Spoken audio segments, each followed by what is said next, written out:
저는 지방의 한 시골 마을에서 마을버스 기사로 일하고 있는 40대 중반의 남자입니다. 또 결혼 4년 차이자 토끼 같은 아들, 딸이 있는 가장이기도 하고요. 지금이야 평범하게 잘 살고 있지만 이전의 제 삶은 외로움 그 자체였습니다. 외모가 아주 못나서 어릴 적부터 왕따를 당했고 학창 시절에는 괴롭힘도 당했어요. 그런 일들을 모두 견디고 어른이 되었을 때도 바뀐 건 하나 없었죠. 그렇게 외로움 속에서 살다가 아주 빛나는 일이 있었습니다. 바로 사랑이었죠. 그런데 그 사랑마저도 저를 좌절하게 만든 사건이었어요. 저는 그 사건을 여러분들께 들려드리고자 합니다. 아직도 충격으로 남아있는 기억인데 오늘 모두 풀어버리고 잊고 싶네요. 그럼 제 이야기를 시작해보도록 하겠습니다. 앞서 말씀드린 것처럼 저는 왕따로 외롭게 컸어요. 키가 160도 안 되고 외모도 볼품이 없답니다. 그렇다고 해서 제 자존감이 낮거나 이렇게 낳아준 부모님을 원망한 적은 단 한 번도 없습니다. 저희 부모님은 농사를 지으셨는데 꽤 넓은 땅을 소유하고 있어서 인부들까지 고용해서 배추 농사를 지으셨답니다. 저도 성인이 되고 나서는 부모님의 뜻대로 농사일을 거두기 시작했고 10년 뒤에는 부모님이 일을 놓아버리고 저에게 모두 일임하셨어요. 게다가 미리 유산을 저에게 물려주셔서 땅과 집 한 채를 소유하게 되었답니다. 이웃 사람들은 저에게 부모 잘 만나 좋겠다며 30의 나이에 큰 재산을 가져서 부럽다고 추켜 세웠어요. 하지만 저는 배부른 소리인지 몰라도 농사일이 너무 싫었어요. 힘든 건 둘째치고 부모님이 일궈놓은 재산을 받아 사는 것이니 만족감이 생기지 않더라고요. 그래서 전 바디를 도맡아 해줄 마을 사람을 고용해서 저 대신 농사를 짓게 했고 저는 다른 직업을 찾기로 했답니다. 부모님의 반대가 심하긴 했지만 꼭 하고 싶은 일을 하고 싶어서 결단을 내렸죠. 그래서 시작한 일은 마을버스를 운행하는 기사였어요. 군대를 운전병으로 다녀와서 일종 대형 면허는 진작에 따두었었고 운전 실력도 좋아서 어렵지 않게 버스 기사로 취직했습니다. 운전이 체질에 맞았던 저는 하루 종일 마을을 돌고 돌아도 힘들고 지치기는커녕 너무 재밌어서 매일 아침에 출근할 때마다 콧노래가 절로 나왔네요. 사람은 하고 싶은 일을 하고 살아야 한다는 말이 어떤 것인지 경험으로 체감한 순간들이었죠. 마을버스 운전을 하며 몰랐던 연마온 이유들을 많이 알게 되었고 친해지기까지 했습니다. 대부분 어르신들이었는데 정이 너무 많으셔서 버스를 탈 때마다 간식거리를 꼭 가져다 주셨어요. 저는 드라이브도 실컷 하며 좋은 사람들을 만나는 것으로 마을버스 운행하는 게 하늘이 제게 준 최고의 직업이라고 확신과 깨달음을 얻었습니다. 부모님의 영향이지만 재력도 갖춘 데다가 만족하는 직업도 있었으니 딱 하나만 더 있으면 바랄 게 없었습니다. 그건 바로 사랑이었죠. 저는 40이 되도록 여자 한 번 만나본 적 없는 모태솔로였습니다. 제 외모 이야기를 해드렸으니 왜 여자가 없는지는 의뢰 짐작이 되실 거예요. 아무리 외모를 안 본다고 해도 저와 선을 봤던 여자들은 하나같이 인생을 찌푸리고 도망치듯 자리에서 벗어났습니다. 거의 100번 넘게 선을 봤는데 단 한 번도 연락처를 받아보지 못했어요. 그러다 보니 부모님은 저에게 국제결혼을 종용하셨어요. 베트남 여자와 결혼해서 가정을 꾸리라고 하셨답니다. 하지만 저는 인연이 올 거라 믿고 있었고 40은 아직 젊은 나이라고 우기며 부모님의 뜻을 받아들이지 않았어요. 아들이 농사일도 안 하고 결혼도 하지 않고 있으니 속이 많이 상하셔서 거의 매일 잔소리와 호통을 치셨답니다. 그러던 어느 날이었습니다. 저희 마을이 한 방문자에 의해 떠들썩해졌답니다. 박 기사, 오늘 우리 마을에 안마기 발로 온 아가씨 얘기 들었어? 아니요. 그런데 왜요? 왜긴 왜야. 그 아가씨가 엄청나게 곱게 생겼대. 나이도 먹을 만큼 먹었다나 봐. 그래서 우리 마을 노총각들이 죄다 마을 회관으로 몰려들었다니까. 말 나온 김에 박 기사도 이따가 운행 마치고 마을 회관에 들러봐. 혹시 알아? 자네와 인연이 될 여자일 수도 있지 않겠어? 헤헤, 어르신. 그렇게 곱다는 여자가 저 같은 놈에게 관심이나 있겠어요? 자네가 어때서 그런 소리를 하나? 이 마을에서 으뜸적으로 재산이 많잖아. 게다가 성격도 좋고 성실하니 결혼하면 아내에게 엄청 잘할 거라고. 그러니까 일단 가서 얼굴이나 봐봐. 인연이 되지 아니지는 그때 판단하면 되지 않겠어? 마을 어르신은 구태여 제 칭찬에 마구 늘어놓으시며 얼마든지 예쁜 아내를 만날 자격이 있다고 훈계하듯이 말씀하셨습니다. 저도 그 안마기를 팔러 온 여자가 얼마나 예쁘고 괜찮은지 궁금해졌어요. 마을 노총가들이 죄다 찾아갔다는 말을 들으니 보통 예쁜 여자가 아니겠구나 하는 생각이 들었죠. 그래서 연예인을 보듯 구경이나 갈 마음을 먹었답니다. 마을 한 바퀴를 더 돌고 나서야 운행을 마치게 되었고 서둘러 마을회관을 향했네요. 이윽고 마을회관 신발장에 신반들이 꽉 찬 걸 보고는 들어가고 싶지 않았습니다. 그래서 몸을 돌려 나가려고 하는데 마을 이장님이 저를 불렀어요. 박 기사, 어서 들어와. 여기 좋은 안마기 전지다. 자네도 부모님한테 하나 사드리라고. 이장님 안녕하세요. 사람들이 너무 많은 것 같아서요. 다음에 올게요. 그러자 회관 안에 있던 사람들의 시선이 저에게 쏠렸습니다. 정말 마을 노총각들이 다 모여들었더라고요. 그뿐 아니라 마을에 사는 남자들은 죄다 모여 있었죠. 그리고 말로만 듣던 여자가 몸을 돌려 저를 올려다보았습니다. 그 순간 심장이 두근대기 시작했고 온몸에 힘이 빠져버렸어요. 어찌나 예쁘던지 제가 꿈에 그리던 이상형보다 훨씬 아름다웠답니다. 들어오세요. 제가 좋은 물건 많이 가지고 왔어요. 이참에 효도하신다고 생각하시고 안마기 하나 팔아주세요. 아, 네네. 그럼 구경이나 해볼까요? 저도 모르게 신발을 벗고 회관 안으로 들어갔습니다. 그리고 여자의 옆에 앉았죠. 뭐에 홀린 것 마냥 저도 모르게 한 행동이었답니다. 박 기사도 사내였구만. 오늘 예쁜 아가씨 왔다는 소식을 듣고 온 게지? 네? 아, 전 그냥 부모님 안마기나 하나 사드리려고 온 거예요. 제 얼굴이 토마토처럼 붉어지자 그 여자가 명함을 내밀었습니다. 박순자예요. 보다시피 안마기 영업하는 사람이고요. 그런데 저를 보러 온 게 아니라니 조금 서운한데요? 아, 제 말은 그게 아니라 안마기도 보고 순자 씨 이야기를 듣고 궁금해서 겸사겸사 찾아왔습니다. 마을 어르신들이 순자 씨 칭찬을 얼마나 많이 하던지 안 올 수가 없겠더라고요. 그래요? 그럼 안마기 좀 소개해 드릴게요. 순자 씨는 저의 눈을 지그시 바라보며 안마기 설명을 했는데 아무것도 들리지 않았습니다. 그녀에게 반해버려서 얼굴만 빤히 바라보았네요. 수총각인 제가 사랑에 빠지자 표정을 감출 수 없었는지 여기저기서 놀려대는 말이 퍼져왔습니다. 박 기사, 순자 씨한테 단단히 빠졌네. 그러게 말이야. 저 순두이가 여자 앞에 알아서 앉을 정도이니 진짜 사랑에 빠진 것 같다. 저는 부정하지 않고 그 말을 그대로 듣고 있었어요.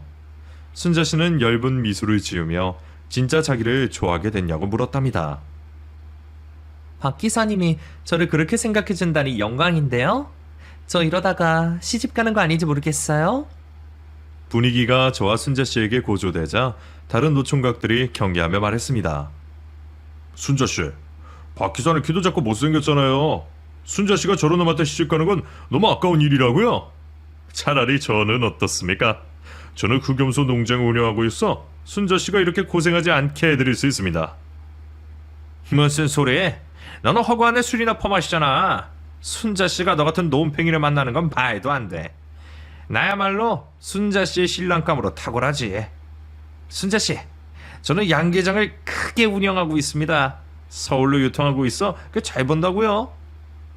이런 잔챙이들이 어디서 순자 씨를 꼬시려고 들어? 깜냥도 안 되는 것들이 나 같은 거물 앞에서 재산 자랑을 해? 순자 씨, 저희 집은 대대로 과수원을 운영하고 있습니다. 백화점으로 과일을 유통하고 있죠. 끝발 좋은 걸로 치면 제가 여기서 1등입니다. 그러니 저랑 데이트해 보시는 거 어떠십니까? 노총각들은 하나같이 자기가 가진 재산을 자랑하며 순자 씨의 마음을 얻으려고 했습니다. 그 모습이 어딘가 모르게 참 딱하더라고요. 저는 그들과 똑같은 사람이 되기 싫어서 입을 다물고 가만히 앉아만 있었답니다. 하지만 마을 이장님이 저 대신 자랑스럽게 말씀하기 시작했어요. 내가 알기론 이 마을에서 박 기사만큼 큰 자산을 가진 사람이 없어. 3,000평 가지고 있는 데다가 집도 대저택이잖아. 아마 이 지역에서 손가락 꼽히는 알부자일 거라고. 물론 부모님한테 물려받았지만 그것도 다 능력 아니겠어? 자네들보다 나이도 어리고 말이야. 게다가 성실하고 마을 사람들한테 얼마나 친절해. 이 정도만 봐도 순자 씨의 짝으로는 박 기사가 딱이라고. 이장님, 왜 그런 말씀을 하세요? 전 돈으로 순자 씨의 마음을 얻고 싶지 않습니다. 이것 봐. 박 기사는 순종도 있는 녀석이라니까. 이봐요 아가씨. 우리 박 기사는 여자라고는 엄마밖에 모르는 순진한 친구예요. 나이만 먹었지 아주 순수하고 때묻지 않은 멋진 남자라고요. 이장님이 제 자랑을 실컷 하는 바람에 몸둘 바를 몰랐습니다. 그래도 그 칭찬들이 통했는지 순자 씨의 시선은 저에게 고정되었어요. 어머, 박 기사님처럼 귀여운 남자가 여자를 만나본 적이 없다고요? 세상 여자들 눈이 죄다 삐었나 봐요. 저는 박 기사님을 처음 보는 순간 반했거든요. 완전 제 스타일이에요. 네? 정말요? 이런 미인께서 저를 좋게 봐주시니 기분이 참 묘하네요. 어쨌든 감사합니다, 순자 씨. 고마우면 저랑 밥이라도 먹어요. 이장님이 우리 두 사람을 엮어주시려고 열변을 토하셨는데 데이트라도 해야 되지 않겠어요? 데이트요? 좋습니다. 제가 이 마을에서 제일 맛있는 식당으로 모실게요. 와, 기대돼요. 그럼 오늘 저녁에 사주세요. 저는 순자 씨에게 안마기 2개를 사서 부모님 댁에 들러 전해드리고 곧장 집으로 가서 샤워하고 양복을 챙겨 입었습니다. 머리에 무스까지 발라가며 멋을 한껏 부렸어요. 이윽고 순자 씨와 다시 만나 시골길을 걸으며 맛있는 식당으로 향했습니다. 다행히 순자 씨 입에 잘 맞아서 성공적인 데이트를 할 수 있었죠. 순자 씨는 도시 여자 같은데 추어탕도 드실 줄 아시네요. 어머, 박 기사님. 도시에도 추어탕 팔아요. 여기처럼 맛있지는 않지만 다들 좋아한다고요. 아, 그렇구나. 제가 시골에서 한 번도 벗어나지 않아서 잘 몰랐어요. 저는 평생 고향 땅을 떠나본 적이 없어요. 완전 촌놈이죠. 촌놈이라뇨. 이런 데서 사는 게 얼마나 큰 복인데요. 저는 답답한 도시가 너무 싫어서 나중에 돈 좀 더 모으면 이런 시골에서 살 거라고요.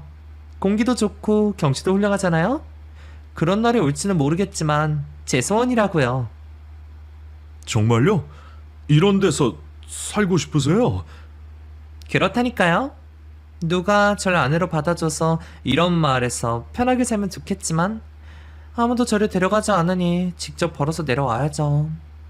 아, 맞다. 저 오늘 잘 곳이 없는데 혹시 박 기사님한테 신세 좀 지어도 될까요? 네? 저희 집에서요? 뭘 그렇게 놀래요. 이 마을에서 가장 큰 집에서 산다고 했으니 방이 많을 거 아니에요? 설마 이상한 상상하신 거 아니에요? 순진한 분이라고 해서 믿고 말을 꺼낸 건데. 아니에요. 이상한 상상을 하다뇨. 제가 감히 순자 씨 같은 분께 그런 상상을 할 리가 있겠습니까? 농담이에요. 당황하는 거 보니까 더 귀엽네요. 어쨌든 박 기사님 집에서 하루 신세 좀 져도 될까요? 당연히 되죠. 하루가 아니라 한 달 내내 지내셔도 됩니다. 제가 필요한 건 모두 마련해 드릴 테니 푹 쉬다 가셔도 돼요. 정말요? 그럼 며칠 동안 이 마을에 머물까 봐요. 요즘 몸도 찌뿌둥해서 휴식이 필요했거든요. 박 기사님 같은 멋진 남자도 만났으니 제 인생의 봄 같은 순간을 맞아볼까 해요. 순자 씨 역시 저에게 마음이 있었는지 제 집에서 며칠 쉬겠다고 했습니다. 저는 속으로 드디어 총각을 탈출하고 예쁜 아내가 생기겠다고 큰 기대를 했어요. 저희 두 사람은 슈퍼에 들러 소주와 안주거리를 사서 집으로 들어갔습니다. 그리고 순자 씨와 술을 마시게 되었어요. 집이 진짜 좋다. 박 기사님 진짜 좋겠어요. 이런 집에서 매일 사는 기분이 어떨지 진짜 궁금하네요. 그렇게 좋으세요? 순자 씨 마음에 든다니 다행이네요. 내 집이다 생각하시고 편안히 머물다 가세요. 머물다 가라고요? 그럼 저는 이 집에서 살지 못하겠네요. 아, 순자 씨, 그러니까 제 말은 장난이에요. 박 기사님은 놀라는 얼굴이 너무 귀여워요. 저한테 귀엽다고 하는 사람은 순자 씨가 처음입니다. 정말 모태솔로 맞아요? 박 기사님처럼 귀엽고 멋진 남자를 여자들이 가만뒀다는 게 어이가 없네요. 에이, 제 키와 얼굴을 보세요. 어떤 여자가 저한테 관심을 가지겠어요? 제가요. 저 박 기사님한테 관심 있어요. 정말요? 박 기사님도 저한테 마음 있는 것 같은데 맞아요?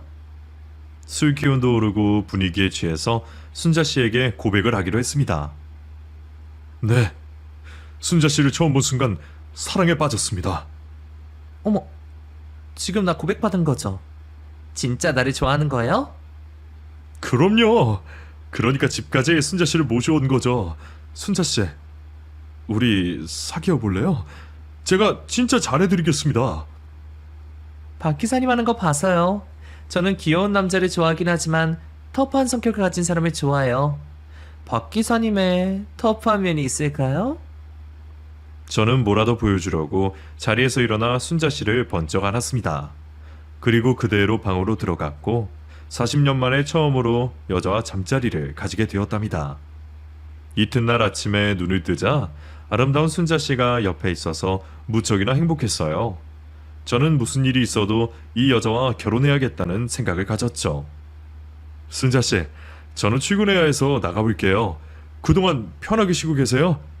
주방에 먹을 거 많으니까 아무거나 골라 드시면 되고요. 우리 자기 잘 잤어? 네? 자기요? 우리 사귀기로 했잖아. 그러니까 자기지. 그래. 자기야. 자기 덕분에 아주 좋은 꿈을 꾼 것 같아. 자기 피곤한 것 같으니까 더 자도록 해. 이따 저녁에 봐. 잘 다녀와. 내가 맛있는 저녁상 차려놓을게. 이게 꿈인지 생시인지 몇 번이고 볼을 꼬집어 봤는데 현실이었습니다. 제 생에 이렇게 아름다운 여인과 하룻밤을 보낸 것도 모자라 연인이 되었다는 게 믿기지가 않았어요.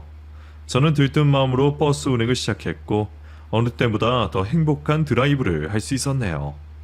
그렇게 해가지고 집으로 돌아가자 순자 씨가 된장찌개와 많은 반찬을 만들고 있었습니다. 저를 위해 저녁을 차려주는 여자는 엄마 이후로 처음이었죠. 너무 감동해서 그녀를 번쩍 안아주었고 진심으로 고맙고 사랑한다고 일러주었어요. 하루 만에 깊은 사랑에 빠진 저와 순자 씨는 연애와 동거를 같이 시작해서 더 빨리 가까워질 수 있었습니다. 그런데 순자 씨에게 한 가지 문제가 있었어요. 제가 일을 하지 말고 쉬라는데도 낮에는 다른 마을을 오가며 안마기를 계속 팔았답니다. 자기야, 사실 나한테 빚이 조금 있어. 사업을 운영하다가 쫄딱 망해버렸거든. 그래서 일을 멈출 수가 없어. 빚이 있다고? 얼마나 있는데? 5억 정도 남았어. 그 빚이 다 청산되면 우리 결혼하자. 하지만 저는 오랜 시간을 기다리고 싶지 않았습니다. 순자야, 내가 그 빚 갚아줄게. 그럼 우리 바로 결혼할 수 있는 거지? 뭐라고? 자기가 내 빚을 대신 갚아준다고? 그건 안 돼. 난 돈 때문에 자기를 사랑하는 게 아니란 말이야. 내 힘으로 끝까지 갚을 거니까 기다려줘. 나야말로 안 돼.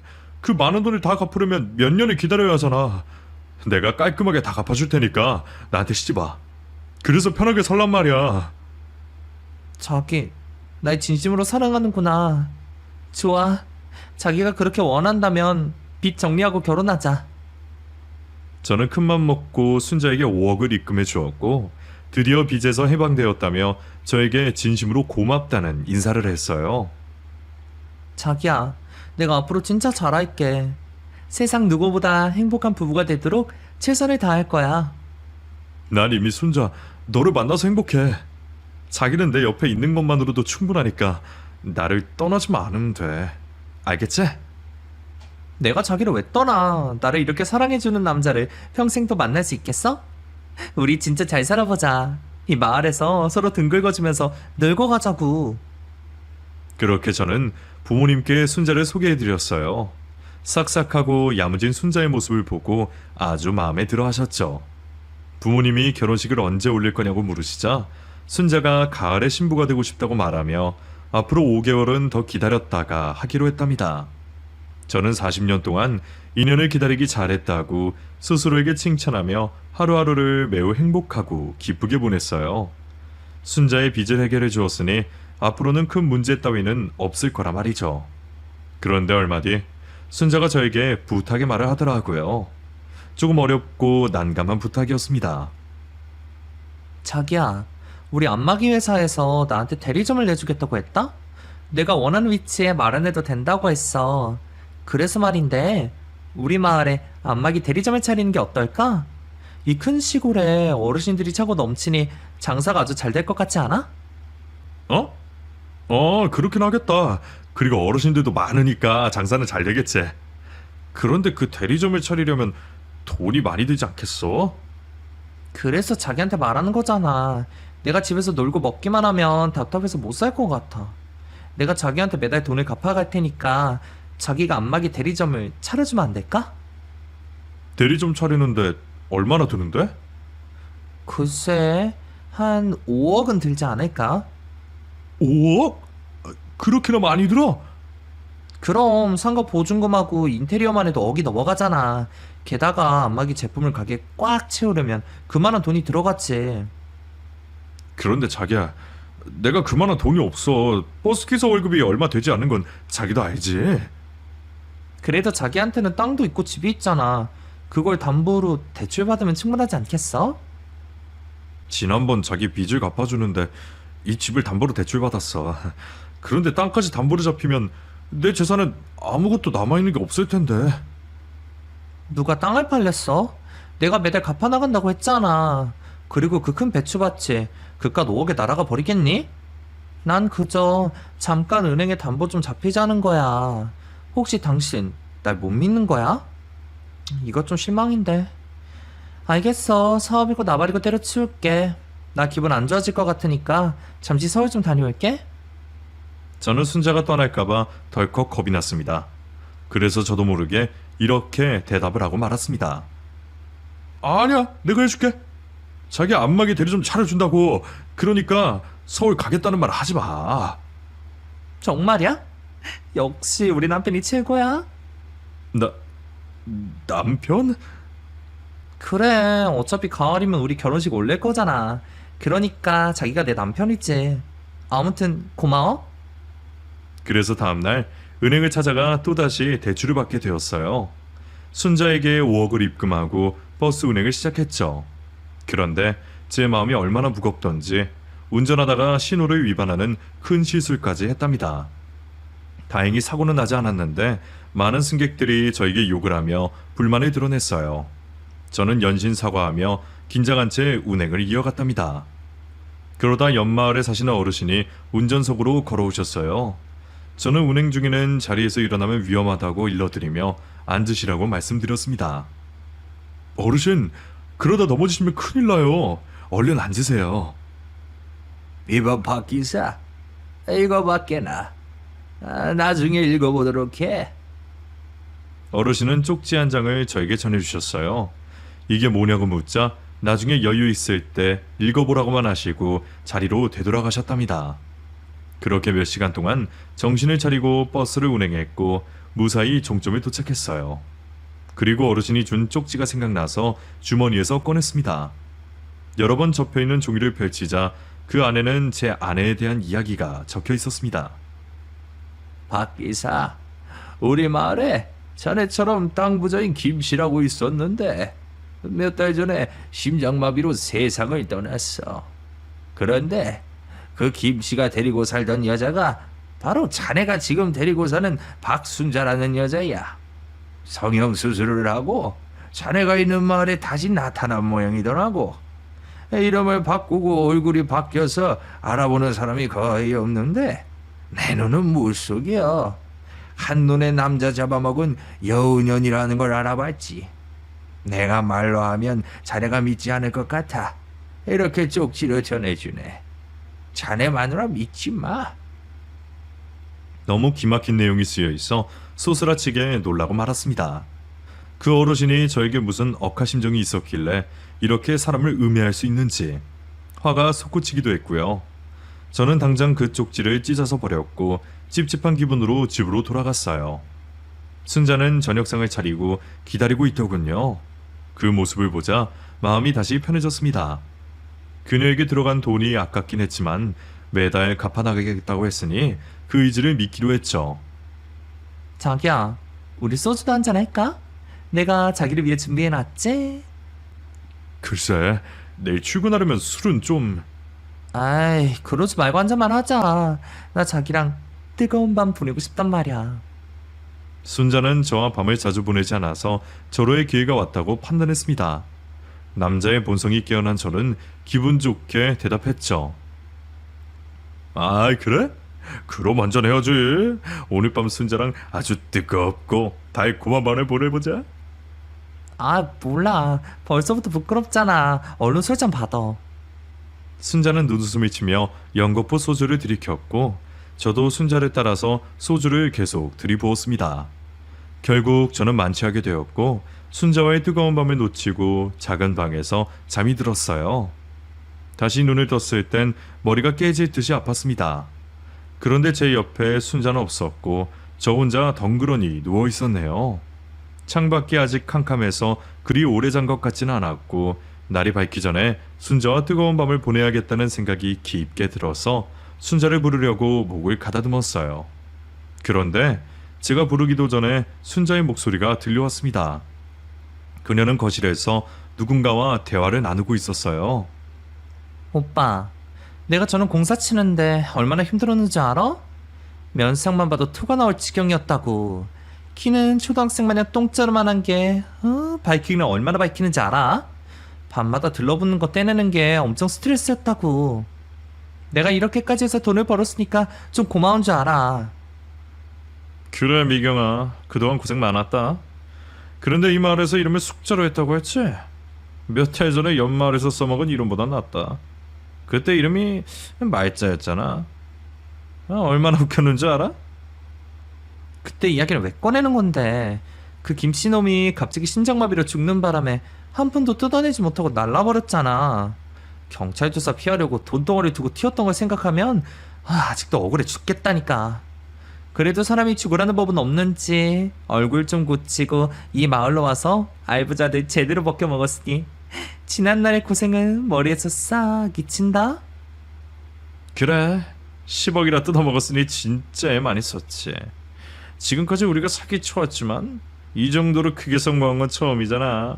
완전 로또 1등 당첨금이라니까. 그런데 어떻게 된 게 시골 남자들이 너만 보면 사족을 못 쓰냐. 진짜 매력이 철철 넘치나 봐. 아휴, 총것들이 다 그렇지 뭐. 예쁜 여자만 보면 환장하는 건 다 똑같아. 그런데 도시 여자들이 시골에 거의 오지 않으니까 문제지. 내가 그걸 알고 작전을 짠 거고 말이야. 저기서 자빠져 자는 놈도 참 한심하다니까? 만나지 겨우 한 달 넘은 나한테 10억을 주는 멍청한 놈이니 말이야. 만약 내가 진짜 아내가 되면 간이고 쓸개고 다 넙죽 갖다 바칠 거라니까? 이래서 내가 촌놈들만 상대하는 거야. 알아듣겠니? 역시 대단하다 오미경. 내 애인이 이렇게 똑똑하고 잘났으니 내가 호강하게 생겼구만. 그럼 다음 마을은 어디로 갈 거야? 설마 여기서 만족하고 끝내려는 건 아니지?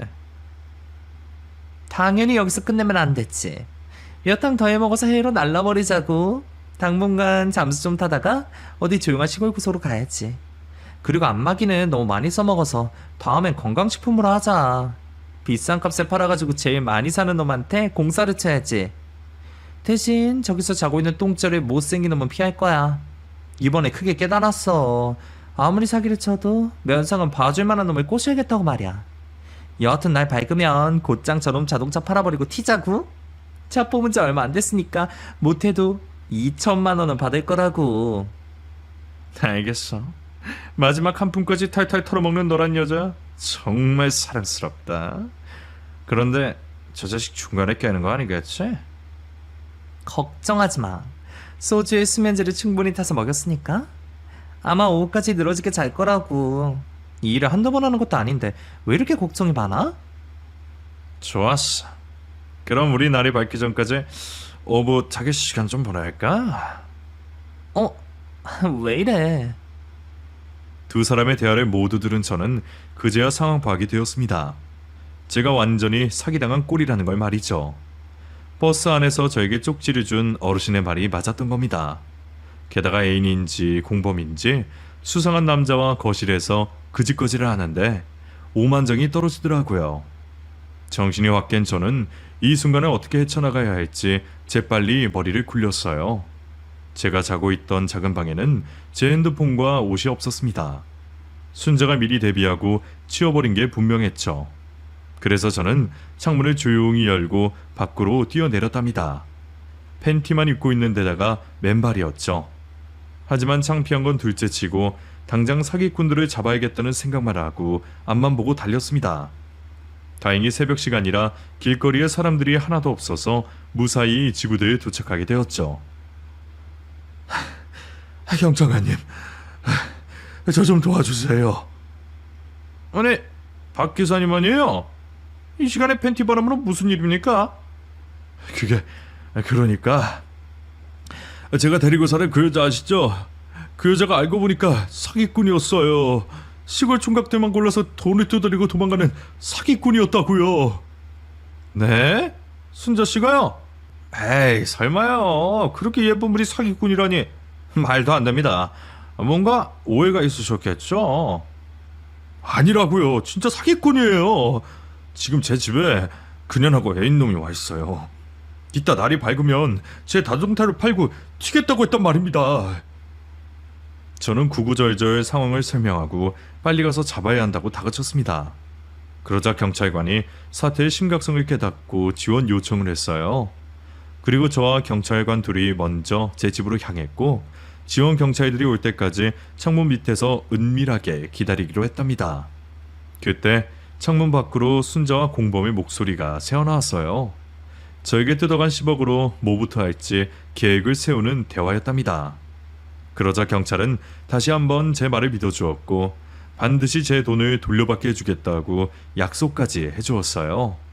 이윽고 지원 경찰관 4명이 제 집 앞에 도착하자 제가 현관문을 열어주었고 경찰들이 뛰어들어가 순자와 공범을 체포했습니다. 왜 이러세요? 느닷없이 남의 집에 쳐들어와서 뭐하는 짓이냐고요? 내가 신고했어. 박순자, 아니 오미경, 감히 내 돈을 뜯어먹고 도망치려고 해? 지금 네 옆에 있는 저 남자, 네 애인이자 공범인 것도 다 들었어. 오늘 내 자동차까지 팔아먹으려고 했지? 자기야, 그게 무슨 소리야? 내가 자기 돈을 뜯어먹다니. 그리고 여기 이 남자는 우리 오빠야. 자기 얼굴 보고 싶다고 찾아온 거라고. 그러니까 경찰들 좀 내보내, 어? 그까지 거짓말 하는구나. 하긴 사기꾼이 거짓말을 하는 건 당연하겠지. 몇 달 전 옆마을 사는 김씨를 꼬시다가 실패한 것도 다 알고 있어. 성형수술해서 우리 마을에 들어왔지. 아주 치밀하고 계획적으로 접근한 걸 다 알았단 말이야. 네 사기는 여기서 모든 게 끝났어. 당장 내 돈 내놔. 제가 악을 쓰고 소리 지르자 경찰관 하나가 순자의 신분증을 조회했는데 사기 전과 13범이라고 알렸답니다. 결국 순자는 빠져나갈 구멍이 없다는 걸 깨닫고 본색을 드러내더군요. 아, 괜히 욕심을 더 내서 잡혔네. 자동차는 그냥 냅두고 갈걸. 아유, 내 팔자야. 이봐, 박 기사. 말은 바로 해야지. 네가 나랑 살고 싶어서 그 돈을 다 준 거 아냐? 나를 좋아해서 준 거잖아. 내가 억지로 빼앗았냐고. 네가 좋아서 준 거잖아. 난 네가 진짜 내 아내가 될 줄 알았으니까 그 돈을 준 거야. 나 참 기가 막혀서. 이봐, 박 기사. 너 거울 안 보냐? 키는 초등학생만한 데다가 얼굴은 옥동자처럼 생겨가지고 나 같은 미나 아내로 받겠다고? 욕심이 너무 과한 거 아닌가? 그리고 내가 한 달 살아줬으면 그만한 대가라고 생각하고 잠자코 있을 것이지. 감히 경찰에 신고를 해? 아주 생긴 대로 노는 놈이었구나. 나쁜 년. 난 모두 짐심이었는데 넌 내 마음을 이용해서 돈을 갈취했어. 네가 그러고도 사람이라고 할 수 있어? 그리고 이제라도 진실을 알았으니 당연히 신고해야지. 네가 가져간 돈은 우리 부모님이 피땀 흘려 모은 재산이란 말이야. 아이씨고, 누가 보면 효자난 줄 알겠어. 여자들 헬렐레 해가지고 대출 땡겨서 퍼준 주제에 어디서 효자 코스프레를 하는 거야? 너 내가 이렇게 잡혔다고 끝났다고 생각하나 본데 절대 아니거든. 네가 날 강제로 덮쳤다고 진술할 거야. 망나니로 만들어주겠다고. 그럼 아마 이 마을에서 얼굴 들고 살진 못할걸? 그 말을 듣자 분통이 터질 것 같아 순자의 따귀를 강타해버렸습니다. 어디 사기꾼년이 협박까지 하고 있어. 이 천에 벼락 맞으려나. 경찰관들이 저를 뜯어말려서 상황은 종료되었습니다. 순자와 공범은 곧장 경찰차를 타고 마을 밖으로 나갔죠. 저 역시 경찰서를 쫓아갔는데 다행히 순자가 제 돈을 한 푼도 쓰지 않아서 통장에 그대로 있었답니다. 무사히 그 돈을 돌려받고 나서야 마음이 진정이 되더라고요.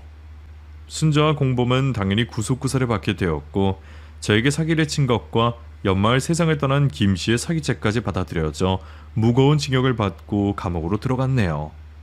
물론 저에게 강제추행 혐의를 주장했지만 법원에서는 받아들여지지 않았습니다. 그 이후 저는 마을에서 손가락질을 받으며 지냈습니다. 아무리 여자가 좋아도 그렇지 어떻게 그 큰 돈을 넘겨줄 수 있느냐며 바보, 멍청이란 소리를 한동안 들었어요.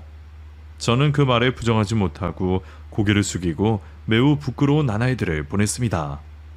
그래도 시간이 지나니 이웃들은 더는 쓴소리를 하지 않았고 예전처럼 조용히 잘 지내게 되었어요. 저는 버스 운전을 계속하며 일상을 보냈죠. 그런데 얼마 뒤 부모님이 저에게 부탁의 말을 전하셨습니다. 예쁜 여자랑 살아보니까 어떻디? 행복하디? 엄마도 참, 저도 충분히 반성하고 있으니까 그만 좀 하세요. 앞으로 그런 여자한테 넘어갈 일 없으니까 걱정 붙들어 매시라고요. 그러니까 내 말은 이제 그만 고집 부리고 베트남 처자와 결혼하는 게 어떻겠어? 베트남 여자도 찾아보면 예쁜 아가씨들이 소도록하다고. 네 엄마 말이 맞다. 한국에 네 짝이 없으면 외국에서라도 찾아와야지. 우리가 백년만년 사는 것도 아니잖니.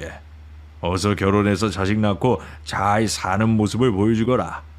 그래야 우리가 마음을 놓을 수 있지 않겠냐? 저는 속으로 생각했습니다. 한 달 동안 같이 지낸 순자의 부탁은 모두 다 들어줬으면서 10년 넘게 부탁한 부모님의 말씀은 계속 저버리고 있었다는 걸 말이죠.